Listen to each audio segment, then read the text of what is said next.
Live from the Business RadioX studios in Atlanta, it's time for the Exit Exchange, brought to you by XPX Atlanta, dedicated to changing the trajectory of exit planning services in the Southeast. Now, here's your host. And hello again, everyone. Welcome to the Exit Exchange. I'm John Ray, alongside David Shavzin and Bob Tanksley. David, Bob, welcome back. Thanks, John. Good morning. Hope you're doing well. Yeah, doing great. Bob, hope you're well today. Yeah, doing good. Just having a little video trouble, but we're good to go. Awesome. Well, nobody can tell that's listening, so no worries. And folks, we've got a great guest today, but before we get to him, I want to just remind you that the Exit Exchange is brought to you by XPX Atlanta. XPX Atlanta is fundamentally changing the trajectory of exit planning services in the southeastern United States. If you'd like more information on XPX Atlanta and its services to both advisors and business owners, go to xpxatlanta.org. And now I want to welcome Dave Daniels. Dave is with Dave Daniels Consulting.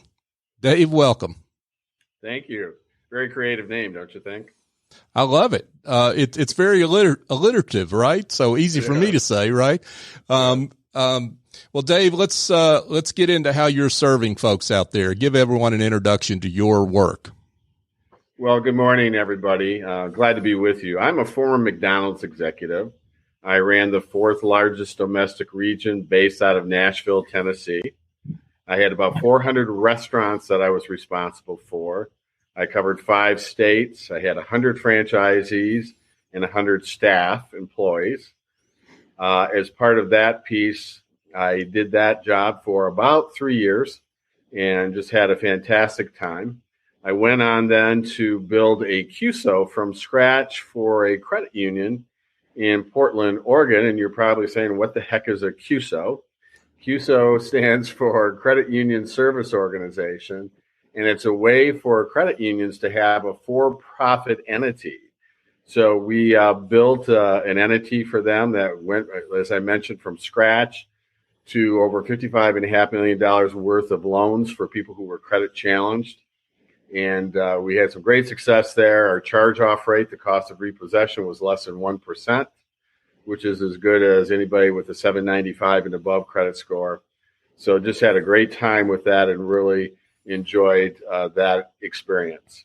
I've also built several other successful businesses. I was a financial services consultant, both for Prudential and for State Farm, and did that for several years out of the Albuquerque, New Mexico area.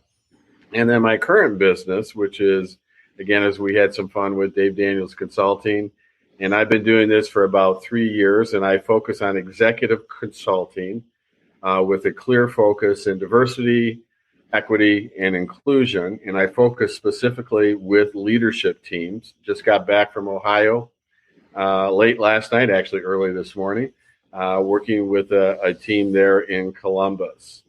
And then I'm also a certified coach of the IDI, and that's, again, an acronym for Intercultural Development Inventory. And what is that? And you can see after you hear all of that, it's a mouthful. That's why we call it IDI. But specifically, it's a leadership assessment focused on inclusion. And that's what I was doing yesterday with the group. I had administered the IDI to 8 executives on an individual basis, provided confidential feedback and understanding of their results, and helped them set an action plan moving forward to develop their skill sets. And because there were 8 or more in that group, I was able to do some group dynamics, and I spent 90 minutes with them yesterday talking about how they could leverage it not only individually but collectively. That's quite a career, Dave. Thank you.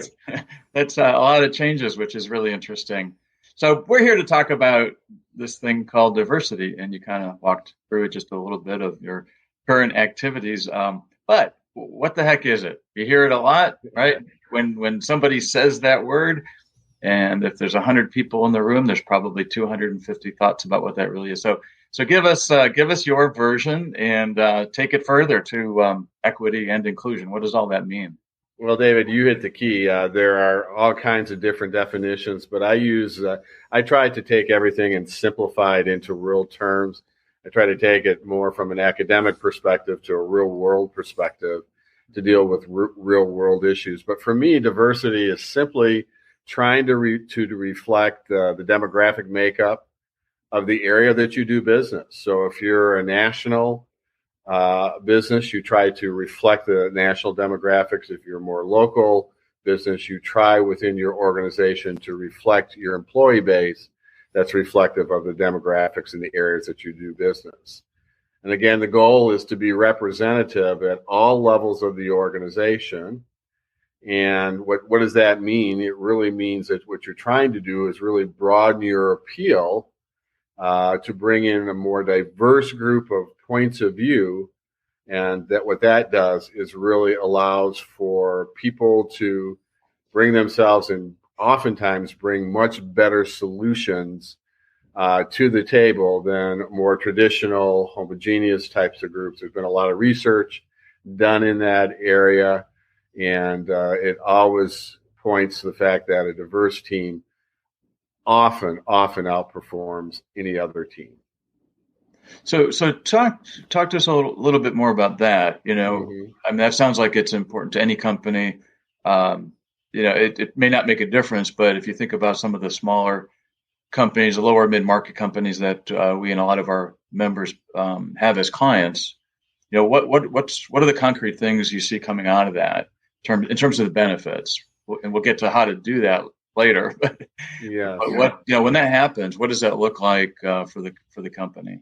Well, from my perspective, and I think we have to understand the reason that diversity had, quite frankly, much more appeal. If you look at things historically on a continuum, there was EEO, there was affirmative action that garnered some bad feelings by many individuals.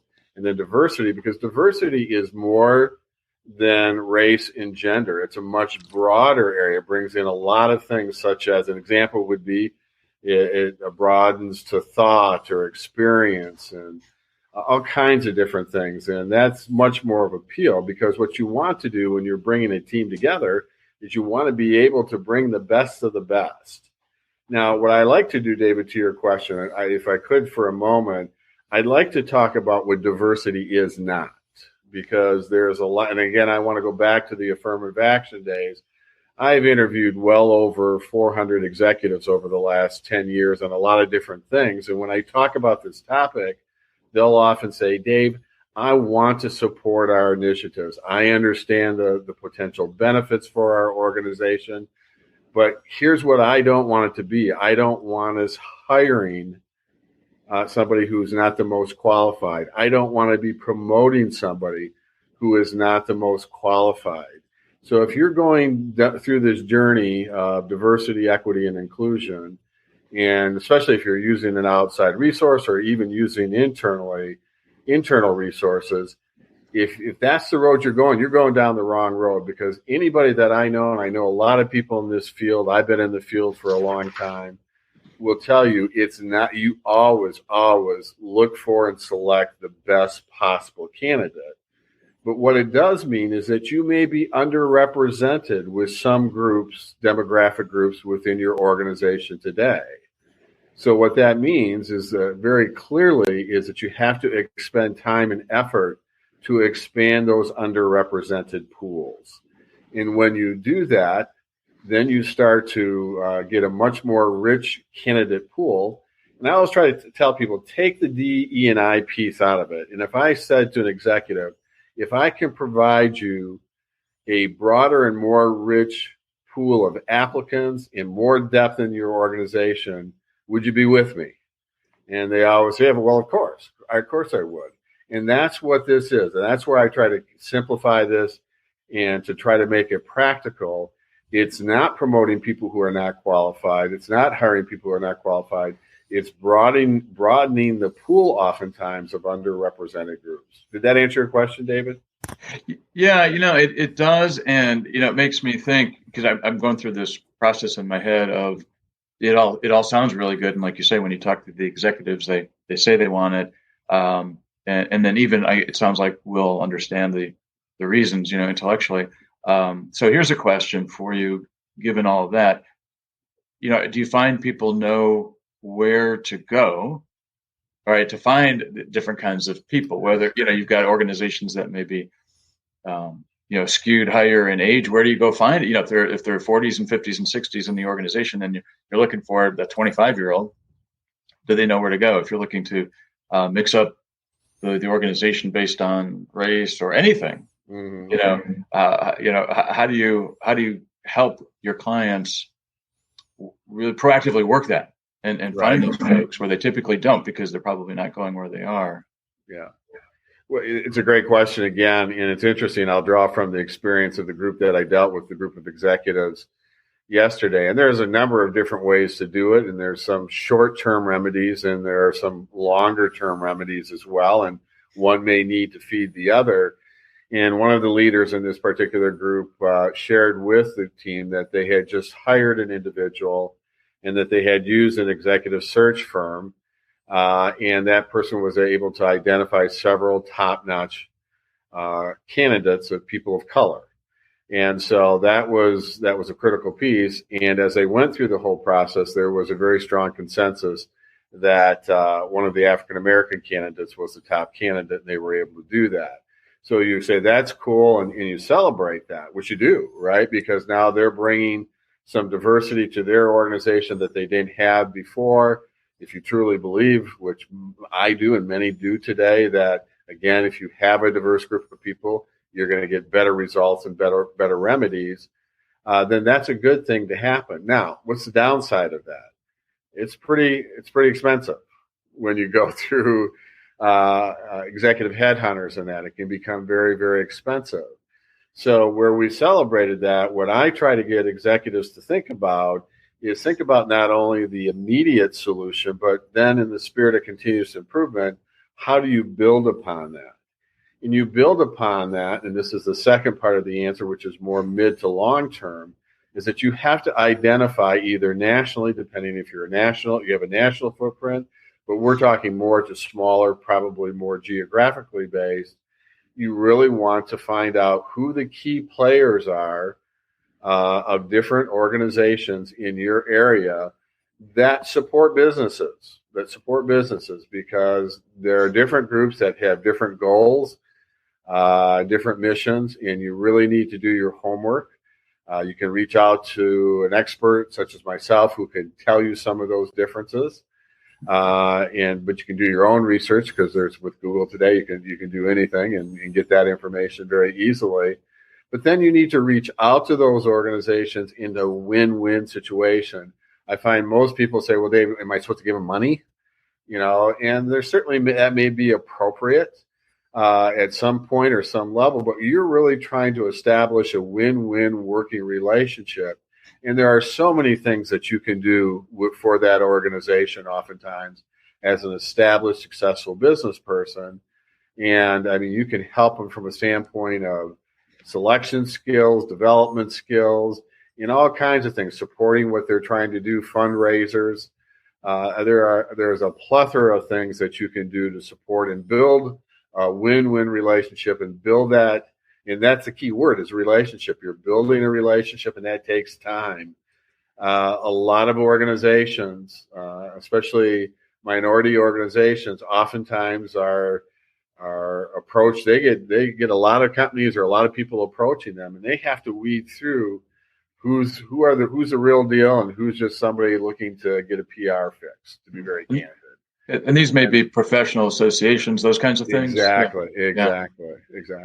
So I think that's the key. You may need to start short term, but you can't lose the sight of that spirit of continuous improvement to try to get to something more cost effective. And from there, you start to build a reputation within the minority community. Then that translates to your employment image. And this isn't hypothetical. It works. It really works if you select the right organizations and establish the right relationships.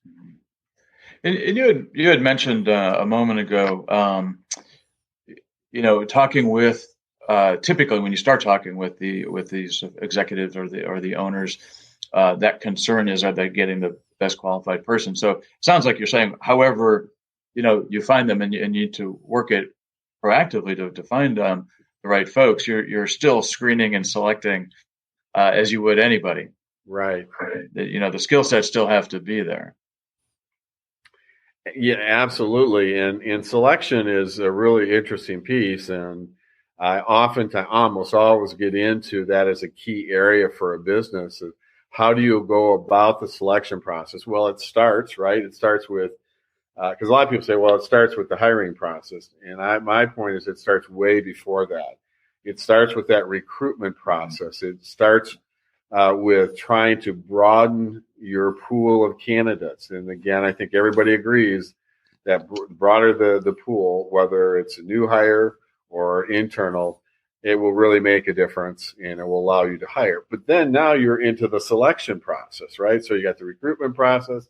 Now you're into the selection process and really examining that process and how you go about that. Mm-hmm. And this is where it gets difficult because everybody brings some level of biases. We all are a product of how we were brought up, the environment we were brought up in, the exposure we've had to a lot of different mediums or influences in our life. So we all bring biases. Yeah.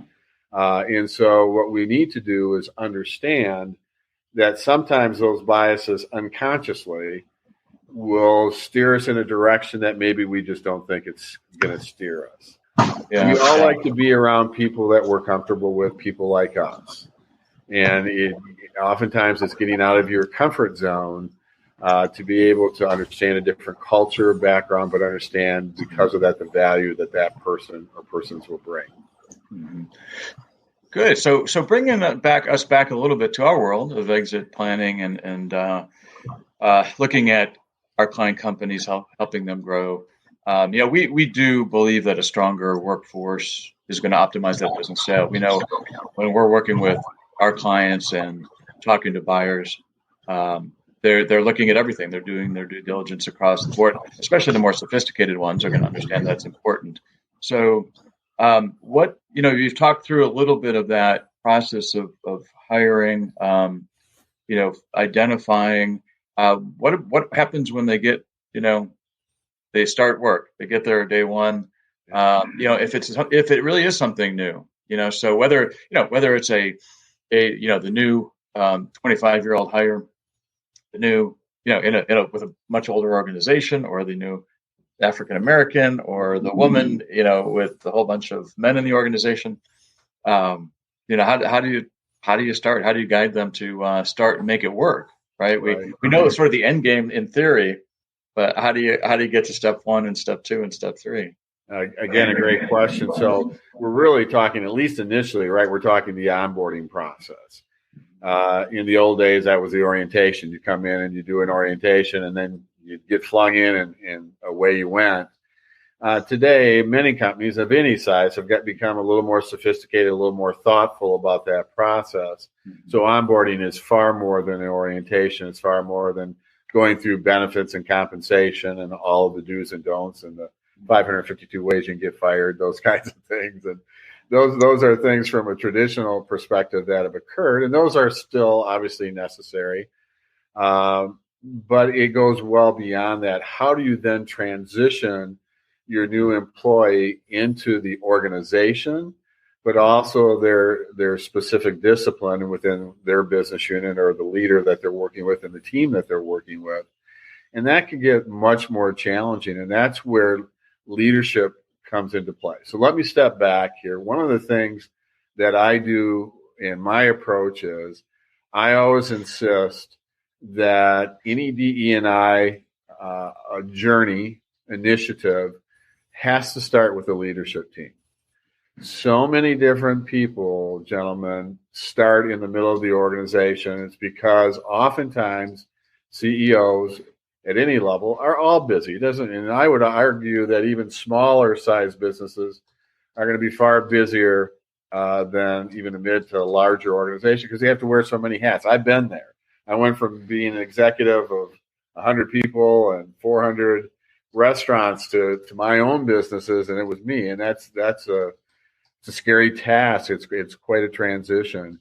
And so you really have to understand that what you do from that selection process and how you onboard the people becomes very critical. And you have to pull your leadership group together to understand what their role is in this. And that's where, for me, this whole piece then, as you get to the diversity piece, you're now into the inclusion piece. How do you make people feel more comfortable? More importantly, inclusion for me, a quick definition, David, for inclusion for me is, how do you bring the best out of everybody?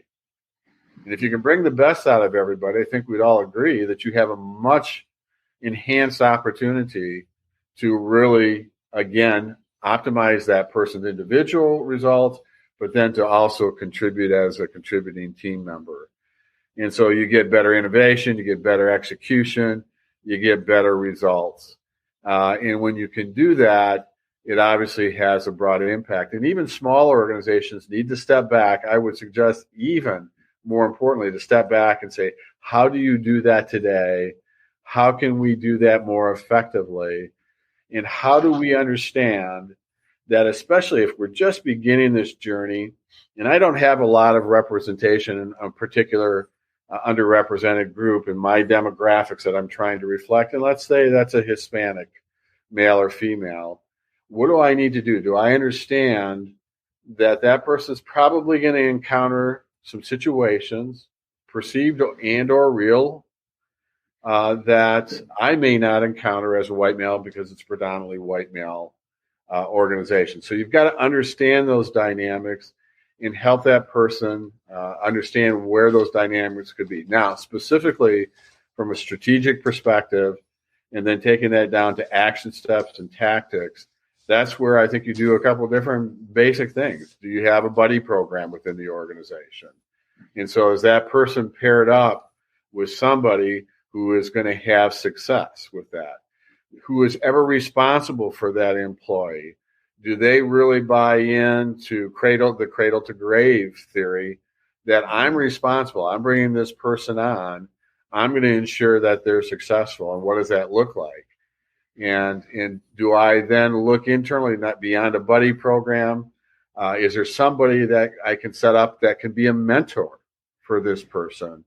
And a mentor, generally speaking, in my humble opinion and experience, needs to be somebody other than the boss. It's very difficult to play both of those roles.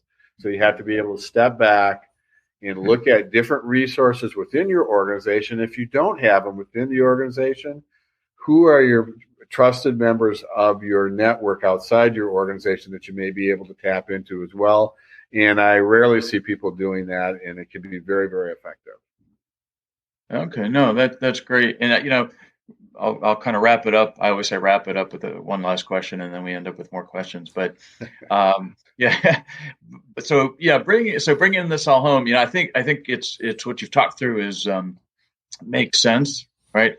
The bigger pool of people, the better organization you're going to have, right? The bank, college, football, 40,000 student organization is going to have a bigger pool than a smaller one. All those kinds of good things.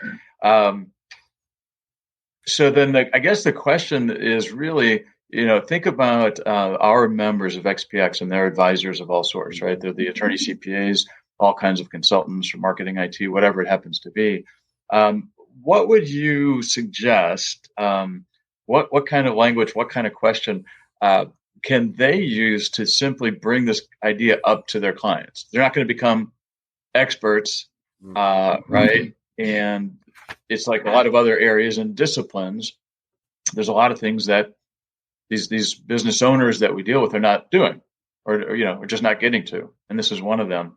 So if you were to share with our members, hey, here's a few things to get the attention of the owner, at least to start to think about this stuff, what would that be? Yeah, and I think it starts with the premise that, do you believe as an owner, especially if you're looking to sell your organization, do you want to be able to demonstrate the best possible results? You want that balance sheet, that P&L, to look the best possible story that you can tell. And if you do believe that if you have a more diverse group, that becomes a huge competitive advantage that you're going to have when you are out there presenting your business to potential buyers. And that can become a critical difference maker. And so if then I'm looking on the other side and I'm looking to see where the company is that I'm looking at buying, that would be the other side of this. I would ask a simple question to start out with. And that simple question is, what does your company do in the DE&I arena? What are you doing? What have you been doing for the last 2 or 3 years? I would open with that question. So that would be question number one. And then there's some more specific questions, follow-up questions like you've done today, David.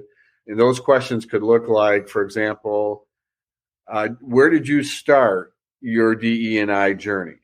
And I say that because a lot of times people will start in the middle of the organization because the CEO sees it as a pain point, not as a competitive difference. And if you find that out, that's a huge flag. That's a huge flag. So what you're hopefully going to find is that the CEO and the leadership team is where this journey began. And then you need to understand how that occurred and their current role today. So I think that would be the second question. Number 3 is what a big mistake that most organizations of any size that make when trying to implement DE&I, they try to make it a separate entity. They put it out over here. And we all know when that happens. Again, take DE&I out of it. If you do something separate, it's not integrated into the overall strategy and the vision and mission of the organization. Guess what? It's real easy to forget about. Oftentimes it's easy, the first thing to get cut. So what you're looking for is you're trying to probe and find to see if they have integrated DE&I into the fabric again of the vision, mission, the values, and their overall strategy within the organization. The next question I would say is, who leads the efforts today and why? In a small organizations don't have the ability to go out and hire chief diversity officers. They just don't have the resources to do that. The organization I was with yesterday was a good example of that. My pitch to them is they all have to own it. They all have to own it. And not only from a corporate perspective, but within their areas and their business units. And so you want to probe and understand if that's happening in the organization. And then I want to know specifically from a measurement perspective what their process is. And I get into overall measurement beyond DE&I of a concept of outcomes and impact. And how are they measuring results, and are the leadership group to try to really focus on accountability and their results? So those would be the questions. Okay. No, that's good. And as I foreshadowed, of course, there's another half a question, but I'll get done. John's watching the time today, which is what he should be doing. But yeah, I think, because some of those questions, of course, are for those who have done something. And I'm thinking my first reaction when you said, the first question, what are you doing in DEI, was, I think in a lot of cases in these smaller companies, they're going to ask you how to spell DE&I. Right. It's that. And so, but I think in our world, though, for me, that question is still valid because it'll start a conversation, and come back to you for those that aren't really doing much of anything, especially, and I think for us, again, in our world of exit, I bring it right back to value, right? In other words, even if they've got very little understanding at this point, but if you start talking to them about the value of playing in this space, and we're looking towards building value towards a successful sale, doing better in business. Can I just respond to that real quick? So to that point, because my business focuses primarily on small to mid-sized businesses. And I would tell you the recognition and the understanding of the need to get DE&I incorporated into the organization for CEOs today at that level it's the highest level by far that I've ever seen. The events of the last 18 months within our country, and so many different things that have occurred. The small businesses, mid-sized businesses understand they're not getting a pass on this, and CEOs are reacting at all levels, and quite frankly, much more effectively in many cases, and much more real in the small to mid-sized businesses. And I would suggest it would be a huge competitive advantage. Oh, okay. That's great to hear. That's really good to hear. Wow. Very nice. Thanks.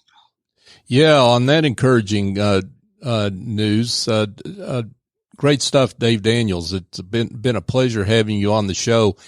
I can't imagine that there aren't some folks that hearing some of your comments don't want to be in touch and talk a little bit more with you. And is it okay that they do that? And if so, can you provide your coordinates? Yeah, I am. I'm based out of the Dallas-Fort Worth area, and a couple of different ways that you can get a hold of me. My email is dave@davedanielsconsulting.com. Again, very creative, but dave@davedanielsconsulting.com. My mobile number, which is my work number, is 972-269-3400, 972-269-3400. And if you want to see what I'm about a little bit more, you can do a couple different things. I do have a website. It's davedanielsconsulting.com. Or you can go to LinkedIn, and I have a pretty extensive LinkedIn profile there. Feel free to connect with me. Dave Daniels Consulting. Dave, it's been a pleasure. Thanks so much for taking the time to join us. Thanks for having me. Hey, folks, just a quick reminder again that the Exit Exchange is brought to you by XPX Atlanta. And XPX Atlanta operates off a basic premise that no one advisor has all the answers. Our board, membership, and sponsors are comprised of a high-quality network of advisors and service providers who focus on collaboration and placing the client's interest at the center of all that we do. If you want more information on XPX Atlanta, whether you're an advisor or you're a business owner, go to xpxatlanta.org. David, Bob, another great show. Yeah, thanks, John. Thanks for having us. Great topic. Dave, thanks for your time. Thanks, Bob. Yeah, thanks. Sorry, muted there for a moment. Excellent show, guys. Thanks. Yeah, thanks again. Thanks, David. And again, for XPX Atlanta, David Shavzin, Bob Tanksley, I'm John Ray. Join us next time on The Exit Exchange.